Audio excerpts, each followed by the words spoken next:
Hello and welcome back to another episode of that big blue, well, little beast. So on today's, let's call it an episode, we are going to make some new spring locators along with the actual mounts themselves. So show you. This is the old spring mount or seat or locator or whatever you want to call it. Turret holds it. So this part, obviously, spring sits inside there, and then it has a piece like this that the spring locates around. It's obviously long since gone, along with the rest of it. So we've got to make a new one of these. This is for one side, as you can see. The top part of this one survived, and the sides of this one survived, which is actually quite handy. So what we're going to do is we've got a little drawing here, and we're going to make a new top plate, which is roughly the same outline as all this. Make some new sides that come down, and then obviously either we're going to try and rescue this one if it is savable, because it's just a case of drilling out these spot welds. If this one is savable, then it saves me making two. If not, we're going to make two of them as well. So stay tuned. Let's get some fabrication on the go.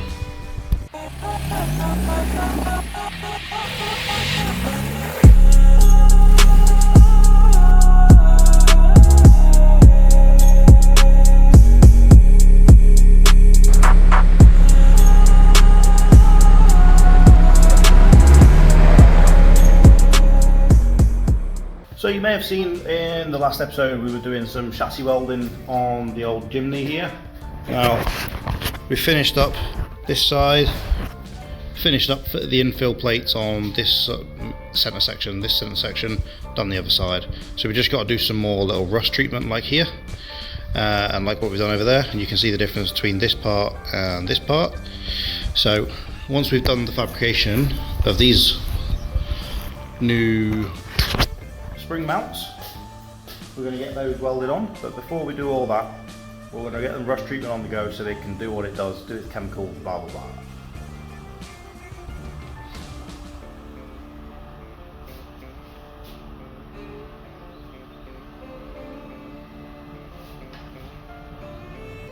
So this stuff called Q-Rust by Hammerite. Now I rate it very, very highly, much higher than the Lanagard stuff. Very simple to apply.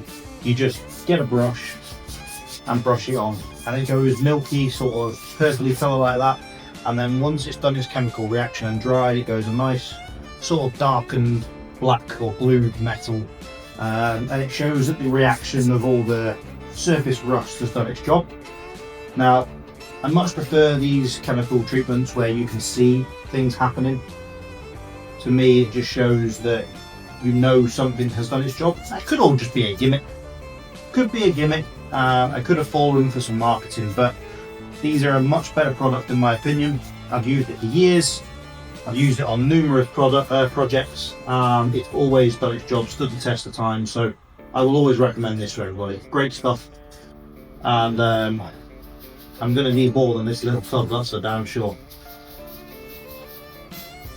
You can obviously transfer this to a spray bottle, which I have done in the past as well, which is pretty good. It just uses more than what's necessary, so I prefer the paintbrush method, although it is a lot slower. So if you're in a rush and you want to still use this and you want to stick it in a little spray bottle, it works just as well. It just wastes more in my opinion. So if you're looking to be as efficient as possible and time wise, then stick it in a spray bottle. But if you're looking to be as efficient and not waste stuff in that sense of efficiency, use a little paintbrush.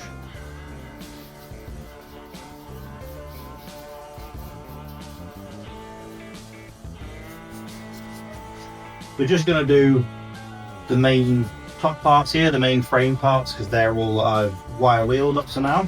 So we're going to do this just while we're waiting, because these are the parts that once we put these new spring turrets on, they're going to all be hidden. It's going to be harder to get to. So we'll do all this now. That's why I've wire wheeled all of this section now. And we'll do all this and then come back and do the rest once I've wire wheeled the rest.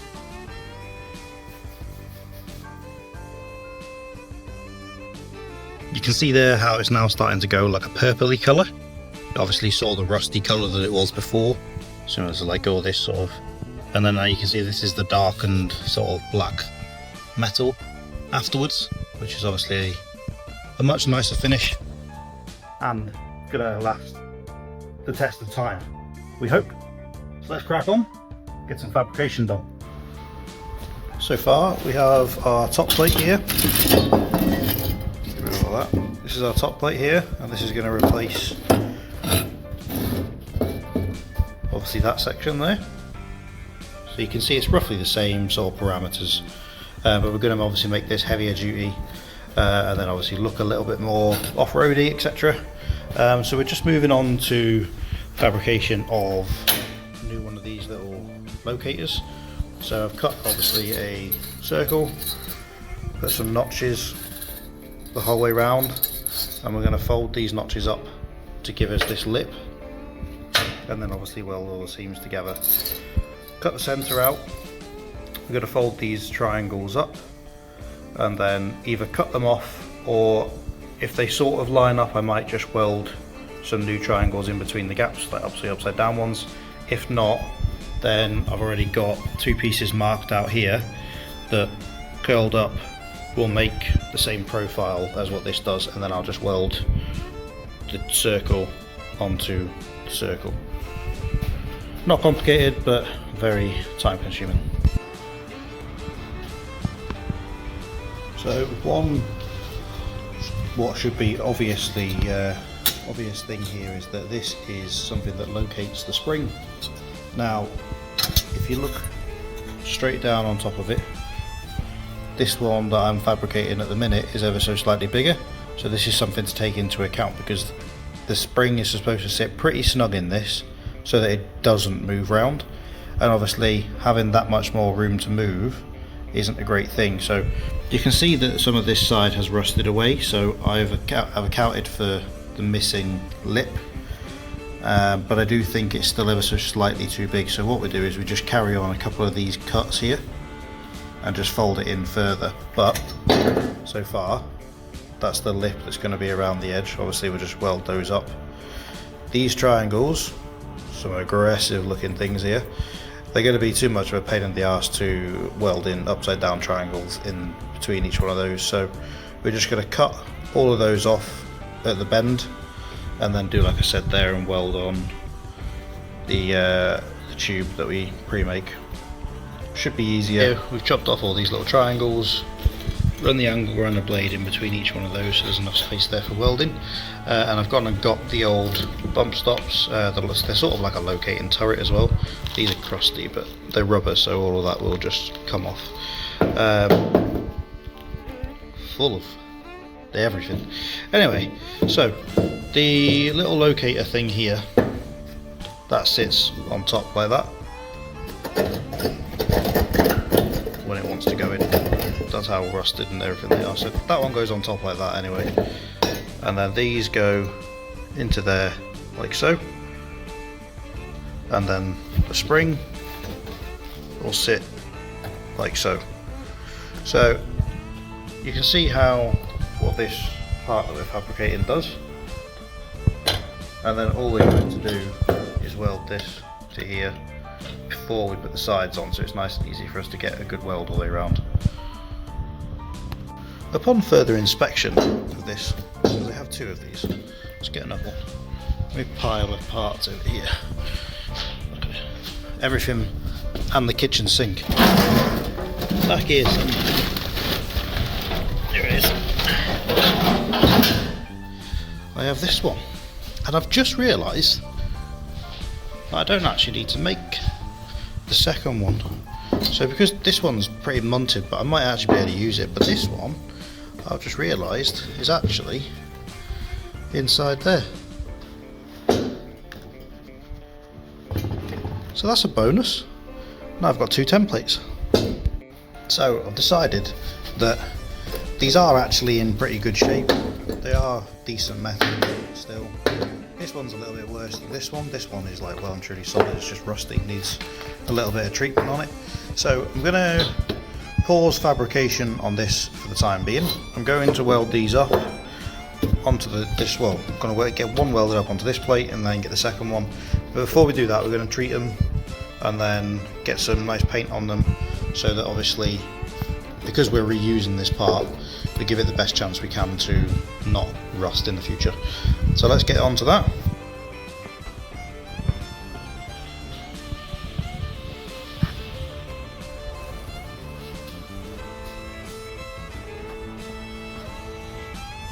We're cracking on.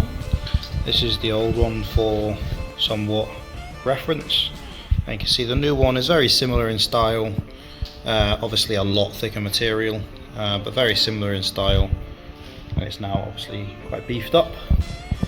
We're going to get these welded into the centre. Obviously beforehand we were just letting this do its thing, which it very nearly is. You can see here, this is when it's not quite finished, and you can see on this one where it's ever so slightly on that side, but this side's ready. So we're nearly ready to put these on and spot weld them in place, but we're getting very close to being able to put one of these on the car. So that's it, all tacked up now. It's looking a lot better than obviously the original. It's a lot more heavy duty. We've obviously still got to finish welding it. We've drilled a drain hole in the top and then give it a little concaveness, so that any water that pools on the top will run down in, which is a similar design to what the factory was. That was the factory top. So we've tried to mimic it as much as possible, whilst obviously reinforcing it. It's good and thick. Again, it all roughly stands the same sort of parameters as that one.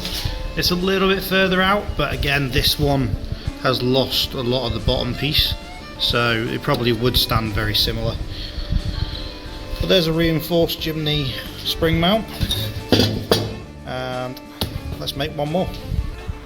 There we are, folks. So today we made a thing. I've still got to rust treat this, maybe go over it with a grinder a bit more, but that is a new turret for the spring now, and that's going to sit in there quite nicely. All we've got to do is just line that up. On this side I did leave two like grinder marks here, so that I knew roughly where they wanted to go, which, given that I didn't look at it once whilst I was making this, I've actually not done too bad. But there we are, that's one turret made. I am by no means a welder, but we can make things, so why buy it when you can make it?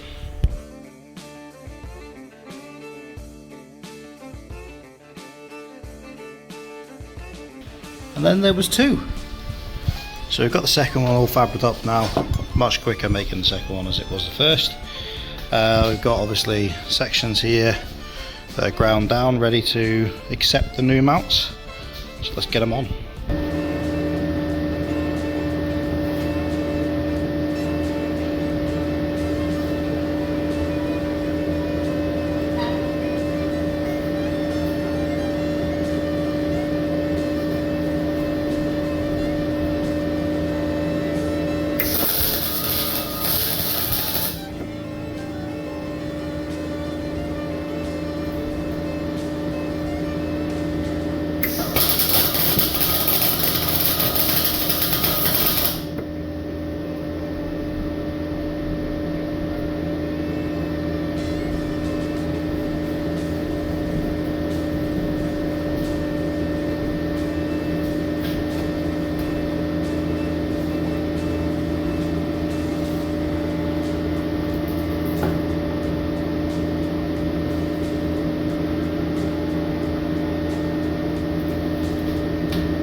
So we got this tacked on, as you just saw. Just got it literally just tacked on the corners there, just so that we can see roughly where the locator at the top is. So you can see just behind my finger there, this little rubber lub thing just there is located above the spring mount, so we know that roughly is where it should be. Now I've got no hard measurements. I have got some tape measurements that I took of the distance between that cross section and this edge and that cross section and this edge, so I can reference those, but basically it just needs to be in line and level. So it's yeah, got that one tacked on. Let's get that one tacked on and then finish weld. So with this one, I'm not happy. You can see that it's off center, so we're going to cut the welds and then move it back 1/2 inch, and that should be better.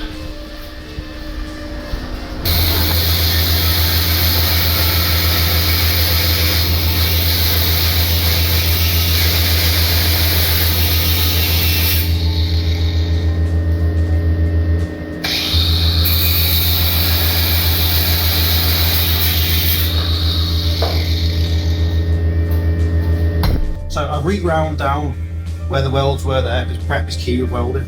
I'm going to leave the ones on the chassis that I just did, because I can use them as a reference point, and then I'll grind them back down before finish welding.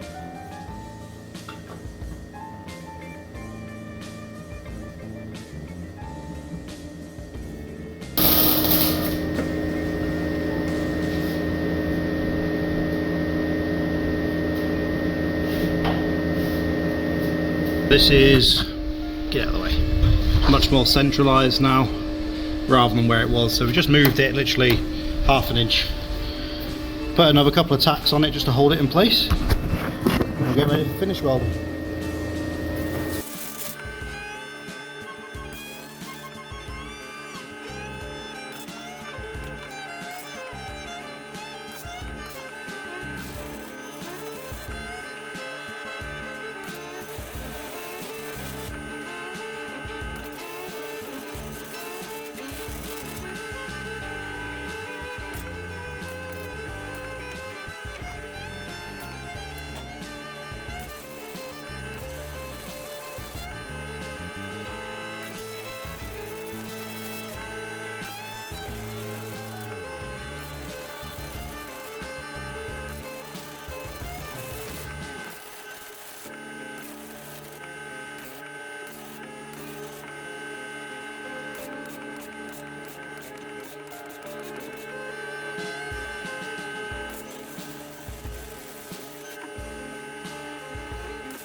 They're on.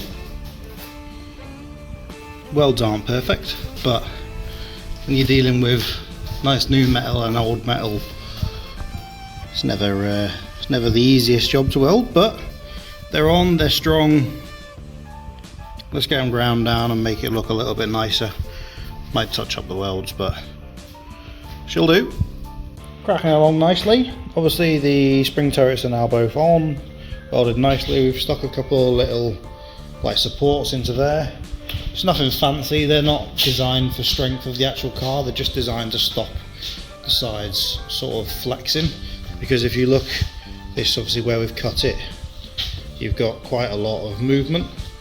And then if you look over on this side now, it's obviously a lot stiffer. So they still need grinding and actually finish welding and everything. They're really just tacked in place just to see how much rigidity it would give it, but they have helped quite a lot, and obviously putting the back on will obviously help quite a lot. So they're just there as a extra measure, but we're taking along a few jobs today. Now we've put the lift kit on the back here. We've done one side at the front, which you've probably already seen, so you'll be able to see here that this side here has already been done. This arch, still umming and ahhing. The guy that is actually having this once it's done does quite like these, but I'm not a big fan, so let me know what you think in the comments about that arch. We've got the lift kit on the back now. All nice, obviously new spring mounts and everything on, and it's all looking a little bit tidier at the back end here now. Obviously you can't really see how much it has lifted, but because there's nothing to compare it to, because there's no body of the car here. But on that's a good news side of things. On the bad news, we carried on cutting and found plenty more rust where somebody else has done half-assed attempt. So we've cut out all the rust here, just got to trim this a bit further back, and we've had to cut the sill all the way out there. Someone had plated over it and then undersealed it to within an inch of its life, so we've cut it all out and do it properly. This side you can see just down there where I've got that little plate out. That's the only thing left that we've got to do here, just cut that out there so that we can weld it on. We're going to keep this body line, instead of going straight down like it was here, we're going to follow the door, come at an angle and come back up there. So make it a little bit more interesting, rather than just being a square where the body cut is. It might just tie in a little bit nicer, but stay tuned, plenty more to come. Just finishing up this sill here. We've got the outer or the inner bit done and the support added on. All of this needs grinding down obviously and tidying up, but the inner bit there and the main structure is done, so we've just got to make an outer sill to obviously cap all this off and finish weld before we put that on. But it's all tacked in place for now. We're nearly there, and then it'll just be a case of building this section all the way up, and then obviously bring it somewhat down here to give it a nice little swoop. But apart from that, it's coming along. All the rust is cut out now, so that is a good thing.